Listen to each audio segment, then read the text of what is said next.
ఇంకో విద్యార్థులు మాకు జాబు రద్దు చేయాలి, మాకు పోస్ట్ పోన్ చేయాలి, ఇలాంటివి జరిగినాయి. జరిగినప్పుడు ఏంది, గతంలో యూపీఎస్సీ మనకు ఒకటి ఉన్నది. అంతకుముందు మా కాంగ్రెస్ పార్టీ వచ్చినాక దాన్ని భర్తీ చేసింది. జస్ట్ 3 నెలల కాలం 4 నెలల కాలం భర్తీ చేసింది. భర్తీ చేసిన తర్వాత అక్కడ ఉన్నటువంటి సభ్యులు అనుకొని, అక్కడ ఉన్న చైర్మన్ గారు అనుకొని, వాళ్ళ పరిధిలో మాత్రమే వాళ్ళకు ఏమైనా సలహాలు సూచనలు వాళ్ళు ఇచ్చిన దాని ప్రకారమే ఈ జాబ్ క్యాలెండర్ మేము రిలీజ్ చేసినాం. ఇప్పుడు యూపీఎస్సీ కంటే ఇంకా మించింది అయితే ఏముంటుంది అయితే నేనైతే అనుకోను.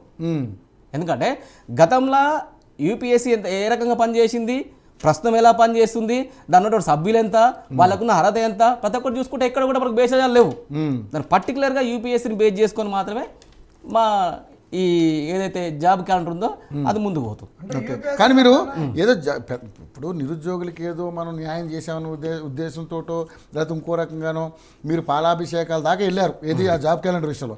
కానీ ఇది కేవలం స్థానిక సంస్థల ఎన్నికలను దృష్టిలో పెట్టుకుని జాబ్ క్యాలెండర్ రిలీజ్ చేశారు, హైదరాబాద్ రిలీజ్ చేశారు. కాబట్టి దీనికి ఒక వివరణ లేకుండా ఉంది, ఒక పారదర్శకంగా లేదని చెప్పేసి మీకు మామూలుగా స్టూడెంట్స్ నుంచే కాదు ప్రతిపక్షాల నుంచి కూడా వస్తున్నటువంటి అంశం, అది మీ మీద వ్యతిరేకత వస్తున్నటువంటి అంశం.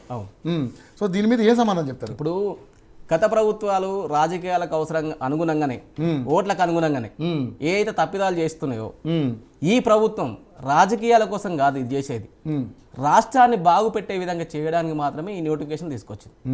ఇప్పుడు గత ప్రభుత్వం ఏంటంటే రాజకీయం వచ్చి 2018 వచ్చినప్పుడు కొన్ని పోస్టులు, 2014 కొన్ని పోస్టులు, ఎప్పుడైతే ఎలక్షన్స్ వచ్చినాయో అప్పుడు ఏదో స్టంట్ చేసి మేము ఏదో చేపిస్తున్నాం చూపించుకోవడానికి చేసిన ప్రభుత్వాలు తప్ప విద్యార్థులకు న్యాయం చేయాల్సిన అటువంటి ప్రభుత్వం ఏది లేదు. ఇప్పుడు వచ్చిన కాంగ్రెస్ పార్టీ ప్రభుత్వం, రేవంత్ రెడ్డి గారి ప్రభుత్వం. అంతేగాని ఏదో సర్పంచ్ ఎలక్షన్ల కోసం, ఎంపీటీసీ ఎలక్షన్ల కోసం, చిన్న ఉదాహరణ అండి, ఒక సర్పంచ్ ఎలక్షన్ల కోసం ఒక ఊర్లో ఒక గ్రూప్ 1 గ్రూప్ 2 రాసే వ్యక్తులు హార్డ్లీ 10 మంది 15 మంది కంటే ఎక్కువ ఉంటారు నాకు తెలిసి.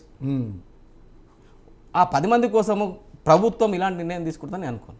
ఎందుకంటే విద్యార్థుల బాగు కోసం ఏదైతే కలలుగన్న తెలంగాణ సాధించినమో దాని మీద మేము దీన్ని నిర్మించడం చూపించుకోవడానికి చేసి. కానీ మీరు ఒక స్టేట్మెంట్ ఇచ్చారు, అప్పుడు దీని మీద ఆధారపూర్వకంగా ఇచ్చారు. ఇక్కడ క్లియర్గా ఉంది 2 లక్షల ఉద్యోగాలు మొదటి ఏడాదిలోనే మొత్తం 2 లక్షల ఉద్యోగాలు మీరు రిలీజ్ చేసింది. మరి మీ దగ్గర 2 లక్షల ఉద్యోగాలకు డేటా ఉండి ఈ రోజు ఎందుకు డేట్లు ఒక్కటే ఫిక్స్ చేసిర్రు? ఇప్పుడు ఎట్లున్నదంటే వీళ్ళ పెళ్లికి వెడ్డింగ్ కార్డు ఇచ్చేటప్పుడు పెళ్లి కూతురు పెళ్లి కొడుకు యొక్క వివరాలు లేకుండా, అలా పేర్లు లేకుండా ఓన్లీ ఫంక్షన్ హాల్ వెన్యూ ఒకటి ఇచ్చినట్టే ఉంది. ఎందుకంటే 2 లక్షల ఉద్యోగాలు ఇస్తారన్నారు ఒకటే సంవత్సరంలో. ఇప్పటికీ అన్న ఒక మాట అన్నాడు, మేము సంఖ్య పెరగొచ్చు తగ్గొచ్చు అన్నాడు. మీరు ఇచ్చింది ఇంతవరకు కూడా ఒక గ్రూప్ 1లో 60 పోస్టులు పెంచారు. 2 లక్షల 60 పోతే ఇంకెన్ని ఉంటాయి? కనీసం 1 లక్ష ఉద్యోగాలన్నీ ఇల్లు ఎందుకు పెట్టలేకపోయారు? సంఖ్య ఎన్నైనా పెరగొచ్చు కాక తక్కువ పెరగొచ్చు. తప్పగాని నీకేదో సంబంధించినట్టు చిన్న ఎగ్జాంపుల్ అండి, నేను ఇక్కడ నుంచి ట్రావెల్ చేయాలనుకున్నప్పుడు నాకు ఒక బస్సులో సీట్ అవసరం, నాకు 2 వీలర్ అవసరం, కార్లో సీట్ అవసరం. అంతేగాని నేను పోతున్న 4 కార్లు వేసుకుని పోలేం కదా. 2 లక్షల ఇప్పుడు ఈ 2 లక్షల ఉద్యోగాలు ఎడిపోయినాయి. ఈ 2 లక్షల ఉద్యోగాలు ఎక్కడ మరి ఈ జాబ్ అన్నాడు. ఇంకొక పాయింట్ అన్న ఏం లేవదీసిందంటే, ఈ స్థానిక సంస్థల ఎన్నికలలో ఊర్లలో ఎంత మంది గ్రాడ్యుయేట్స్ ఉంటారు, ఒక 10 మంది గ్రూప్స్ రాసేటోళ్ళు ఉంటారు, వాళ్ళ గురించి అన్నారు. మరి ఈ 10 మంది వాళ్ళ గురించి అనుకుంటున్నారు అని చెప్పాను. వాళ్ళ గురించి అనుకుంటుర్రా, వాళ్ళ ఒక 10 మంది గురించి అనుకుంటుర్రా అన్నారు. ఇలా ఊళ్ళల్లో అంత మంది ఉన్నారా? ఈ 10 మంది కలిస్తేనే ఈ రోజు బీఆర్ఎస్ ఓడిపోయిందా? ఊళ్ళల్లో ఒక గ్రూప్స్ వాళ్ళు కాదు, డిఎస్సి వాళ్ళు ఉంటారు, తర్వాత ఇంకోళ్ళు ఉంటారు, పోలీస్ కానిస్టేబుల్ ప్రిపేర్ అయిన వాళ్ళు ఉంటారు. వీళ్ళొక్కళ్ళే కాదు, ఇంక ఈ కాంపిటేటివ్ ఎగ్జామ్స్ మా వల్ల కాదని చెప్పుకొని నిరుద్యోగులు మీరు ఏదైతే చెప్పిర్రో మీకు అందరికి కూడా విద్యా భరోసా కార్డు ఇస్తాం, తర్వాత 10 లక్షల వడ్డీ లేని రుణాలు ఇస్తాం, ఇవన్నీ చెప్పిర్రు. అవన్నీ చెప్పినాక స్కిల్ ఎన్హాన్స్మెంట్స్ ఇస్తాం, ఇవన్నీ చెప్పేసినాక వచ్చిర్రు. మరి ఈ ఉద్యోగాల గురించే కాకుండా ఇప్పుడు అన్నాడు మాకు బడ్జెట్ గురించి కూడా కావాలని. మరి కొత్త ఉద్యోగాల గురించి మరి బడ్జెట్లు ఎక్కడ చెప్పారు? బడ్జెట్లో ఎక్కడ కూడా అలొకేషన్స్ జరగలేదు కదా. ఇది మోసం కాదా? 2 లక్షల ఉద్యోగాలు ఖాళీ ఉన్నాయని మీరే చెప్పేసి ఇక్కడ భట్టి గారి సంతకము, ఇక్కడ రేవంత్ రెడ్డి గారి సంతకం, మరి ఈ జాబ్ క్యాలెండర్ లెవెల్ సంతకం కూడా లేదు కదా. మరి ఇన్ని వేకెన్సీస్ ఇన్ని ప్రభుత్వ ఉద్యోగాలకు ఇంత కేటాయిస్తున్న బడ్జెట్ ఎక్కడ కూడా తీయరు. బడ్జెట్ లో ఎంతవరకు అవసరమో అంతవరకు తీసారు తప్ప కానీ మేము ఇన్ని ఉద్యోగాలు ఇస్తాం, ఇన్ని ఉద్యోగాలకు నెల జీతం ఇంత అని ఇయ్యరు.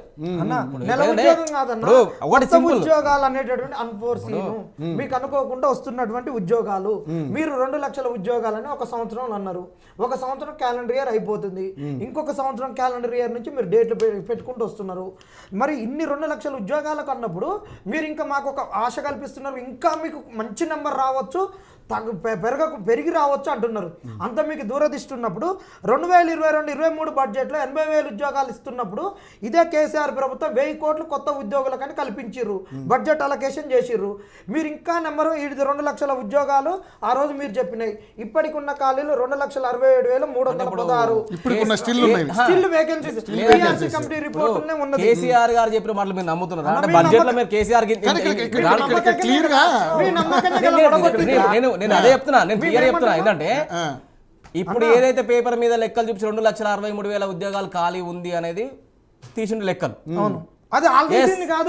నేనేమంటే నేను చెప్తా, 2,63,000 ఉద్యోగాలు ఖాళీ ఉన్నప్పుడు ఏ సంస్థలో ఏ డిపార్ట్మెంట్లో ఎన్ని ఖాళీ ఉన్నాయి, ఏ డిపార్ట్మెంట్లో ఎన్ని నింపాలి, అసలు అది నింపే వాటికి అసలు అక్కడ ఉన్న వ్యత్యాసం ఎంత, అసలు దానివల్ల రాష్ట్ర ప్రభుత్వానికి కానీ రాష్ట్ర ప్రజలకు అవసరం ఎంత?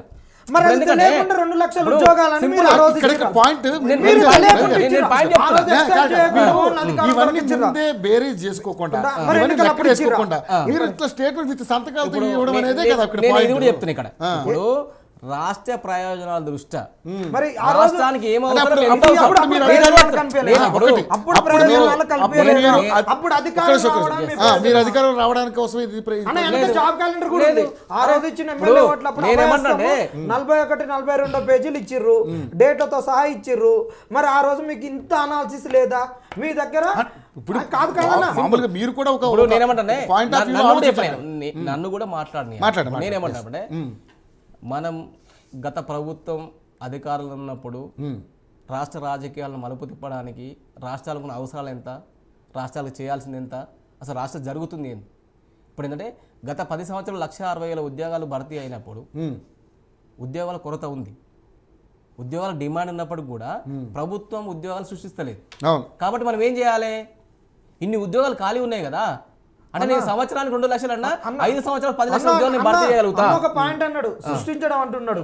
ఈ ఆల్రెడీ శాంక్షన్ పోస్టులు, ఈ 2 లక్షల ఉద్యోగాలు శాంక్షన్ పోస్టులు.